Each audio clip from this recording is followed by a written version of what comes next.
Napak Tilas di Padang, Juli tahun 1982, udara Sumatera Barat menyapa dengan kesegaran yang khas, dinginnya menyelimuti kulit, namun membawa aroma tanah dan pepohonan yang menyegarkan.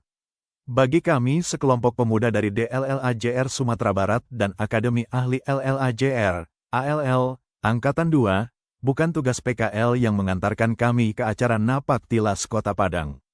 Kita datang dengan sukarela di waktu senggang tugas PKL, karena tahu bahwa mengikuti Napak Tilas Bagindo Aziz Can adalah momen bersejarah yang tidak boleh terlewatkan. Ini adalah bukti bahwa kita, generasi yang membangkitkan kembali marwah pendidikan ALL yang telah tertidur sejak tahun 1953, peduli dengan sejarah bangsa. Aku, Diksa, bersama Agus Karnadi dan Imam Kanafi, telah menjelajah 3 bulan di Bukit Tinggi, 2 bulan meresapi budaya di Batu Sangkar, dan rencana 2 bulan menikmati hamparan sawah di Solok serta akan berakhir di Kota Matya Padang. Kini, kita siap merasakan momen paling berharga dari kunjungan ini, bersama 7 pemuda Minang dari DLLAJR Provinsi Sumatera Barat yang nama-namanya takkan pernah aku lupakan, Aziz, Amrizal, Anton, Bahri, Hairil, Irsyad, dan Rizal. Perjalanan Napak Tilas yang diselenggarakan oleh pemerintah Kota Matya Padang dan pemerintah Provinsi Sumatera Barat. Acara ini diikuti oleh berbagai organisasi, komunitas, serta perorangan, dengan jumlah peserta yang hampir mencapai 800 orang. Kami merasa tertarik untuk mengikutinya karena perjalanan ini merupakan bagian dari Napak Tilas Sejarah Perjuangan, yakni Long March, yang dipimpin oleh Bagindo Aziz Can.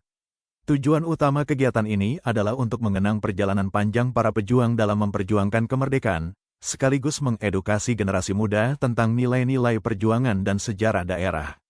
Selama perjalanan, peserta diajak mengikuti rute yang sama seperti yang ditempuh pada masa lalu, dengan beberapa titik istirahat yang juga dijadikan lokasi untuk pembacaan riwayat peristiwa sejarah dan pembagian materi edukatif tentang peran Bagindo Aziz Can serta rekan-rekannya. Selain itu, acara ini juga menjadi ajang silaturahmi antar peserta dari berbagai latar belakang yang memiliki minat yang sama terhadap sejarah Sumatera Barat. Perjalanan dimulai pada sore hari, dengan rencana untuk menempuh seluruh jarak hingga pagi hari. Sore itu, barisan peserta sudah berkumpul di Balai Kota Aipacah, pusat pemerintahan yang megah menjadi titik awal bagi hampir 1000-an orang yang akan menempuh 25 km perjalanan bersejarah. Di sisiku berdiri Safrudin dari DLLAJR Sumatera Barat, yang bukan hanya pemandu tapi juga sumber tawa yang tak pernah habis. "Kalian benar-benar datang dengan sukarela ya?" tanya Safrudin sambil melihat kami satu persatu. "Banyak yang bilang ini terlalu jauh, tapi kalian memilih ikut karena tahu nilai sejarahnya." "Sudah pasti, Pak," jawab Anton dengan suara lantang. "Kita kan anak muda yang harus tahu dari mana kita datang, bukan?" Setelah doa pembuka, kita memulai perjalanan dan segera memasuki Kampung Alang Laweh saat malam sudah menjelang. Cahaya senter kita menerangi rumah-rumah panggung yang khas. "Tempat ini kelahiran Bagindo Aziz Can tahun 1910, jelas Safrudin sambil menunjuk ke arah sebuah rumah bersejarah. "Rumahnya masih berdiri kok, bahkan furnitur lama beberapa masih ada di dalamnya." "Kayak ada aura khusus ya, Pak," bisik Aziz sambil melihat rumah itu dengan kagum. Seperti bisa merasakan bagaimana beliau tumbuh menjadi orang yang begitu gigih berjuang. Kita melanjutkan ke kawasan Ganting, dan kubah Masjid Raya Ganting muncul dengan megahnya di bawah sinar bulan.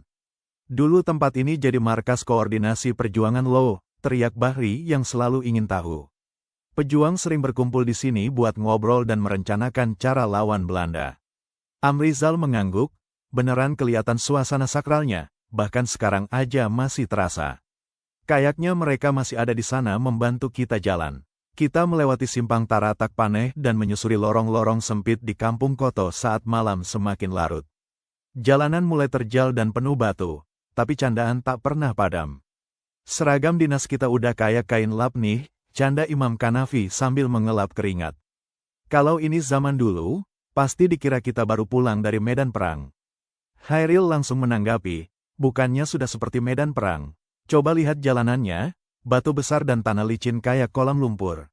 Irsyad tertawa terbahak-bahak, "Kalau sepatuku bisa bicara, pasti sudah keluhan berat nih."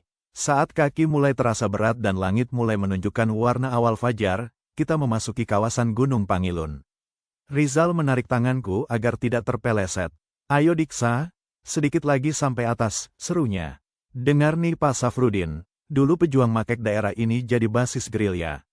Dari sini mereka bisa ngawasi semua gerakan musuh di pusat kota loh. Setelah beberapa saat mendaki, rombongan berhenti untuk beristirahat di lereng bukit. Dan disitulah, kami terhenyak terpana. Di bawah kaki kami, kota Padang terbentang luas bagaikan hamparan permata yang tumpah ke arah Samudera Hindia. Lampu-lampu kota berkelap-kelip, memantul lembut di permukaan air laut, sementara sinar matahari mulai muncul dari balik cakrawala. Indah sekali ya, Dasaf, bisikku sambil duduk di atas sebuah batu besar. Kita berkumpul melingkar, berbagi air minum dan ransum. Suasana kekeluargaan begitu hangat, semua sama saja, tidak ada bedanya siapa dari mana. Sekitar beberapa kilometer dari sini ada simpang tinju di kampung Olo Nanggalo, ujar Safrudin dengan suara lebih rendah. Di situ Bagindo Aziz Chan gugur di jebakan Belanda tahun 1947. Rencananya tahun depan akan ada monumen kepalan tinju di sana, tepat 1 tahun setelah kita jalan bareng ini. Jadi kita sekarang jalan di jejak yang sama dengan beliau, tanya Amrizal dengan mata penuh kagum. Rasanya kayak ada kekuatan yang menyemangati kita ya. Setelah istirahat cukup, kita melanjutkan perjalanan menuju Ulak Karang saat pagi semakin jelas. Di sana, kita berhenti sebentar di depan Taman Makam Pahlawan Kusuma Bangsa. Tanpa perlu kata-kata, kita berdiri diam sejenak sebagai bentuk penghormatan bagi para pejuang yang telah berkorban. Semoga kita bisa jadi orang yang bermanfaat buat negara seperti mereka ya, ujar Irsyad dengan suara penuh penghormatan. Apalagi kita dari ALL yang baru bangkit, tambah Agus. Harusnya kita bisa bikin transportasi darat lebih baik buat rakyat. Akhirnya, cahaya RS Dr. Reksodi Wiryo di kawasan Ganting muncul di kejauhan, titik finish yang dulu jadi tempat evakuasi para pejuang yang terluka. Kita tiba di garis akhir sekitar jam 8 pagi, rasanya lelah seolah menghilang digantikan oleh rasa bangga yang luar biasa. Beberapa hari kemudian, kulit kakiku mulai mengelupas hebat, kenang-kenangan dari sepatu dinas yang telah melindungiku melewati jalanan berat. Tapi itu bukanlah hal yang menyakitkan, melainkan sebuah bukti bahwa aku telah menapaki jejak pahlawan bersama teman-teman terbaikku. Kini, setiap kali nama Padang terlintas di benakku, ingatanku selalu terbang kembali ke Juli tahun 1982. Ke kampung-kampung yang menyimpan cerita, ketawa Agus, Imam, Aziz, Amrizal, Anton, Bahri, Hairil, Irsyad, dan Rizal, kebimbingan Uda Safrudin, dan ke cahaya kota yang tetap bersinar di dalam hatiku.